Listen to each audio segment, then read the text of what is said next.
यह कहानी एक अजीब और डरावनी ट्रेन यात्रा की है, जिसे सुनकर किसी के भी रोंगटे खड़े हो सकते हैं। रवि नाम का एक युवक देर रात की ट्रेन से सफ़र कर रहा था। यह एक लंबी दूरी की ट्रेन थी और उस रात ट्रेन में ज़्यादा लोग नहीं थे। रवि ने एक खाली बोगी में बैठने का फैसला किया, जहां सिर्फ वह अकेला था। ट्रेन की खिड़कियों से बाहर घना अंधेरा फैला हुआ था और चारों ओर सन्नाटा था। आधी रात का वक्त था जब ट्रेन एक सुनसान स्टेशन पर रुकी। स्टेशन पूरी तरह वीरान था, न कोई यात्री न कोई आवाज।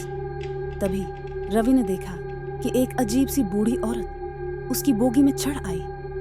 वह औरत सफेद साड़ी में थी और उसके चेहरे पर अजीब सी मुस्कान थी। वह रवि के सामने आकर बैठ गई, लेकिन उसकी आंखें एकदम खाली और ठंडी थीं। जैसे ही ट्रेन फिर से चलने लगी, बूढ़ी औरत ने बिना पलक झपकाए रवि को घूरना शुरू कर दिया।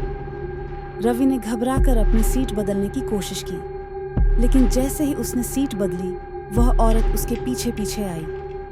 अब रवि की हालत और बिगड़ गई। उसने जब और भी ज्यादा घबराकर दूसरी बोगी में जाने की कोशिश की, तो बोगी का दरवाजा बंद हो गया और औरत की हंसी गूंजने लगी। हंसी धीरे धीरे डरावनी चीखों में बदल गई। रवि के चारों ओर अजीब से साए दिखने लगे, जैसे कोई अदृश्य शक्ति उसे घेर रही हो। वह ट्रेन की खिड़की से बाहर कूदने का भी साहस नहीं कर सका, क्योंकि ट्रेन अंधकार में दौड़ रही थी। कुछ देर बाद ट्रेन एक सुरंग में घुस गई और अचानक उसकी बोगी की सारी लाइटें बुझ गईं। रवि को अपनी सांसें भी सुनाई देने लगी। जब लाइट वापस आई, वह बूढ़ी औरत गायब हो चुकी थी, लेकिन रवि के शरीर पर ठंडी उंगलियों के निशान थे। जब ट्रेन अगले स्टेशन पर रुकी, रवि को पूरी तरह बेहोश पाया गया।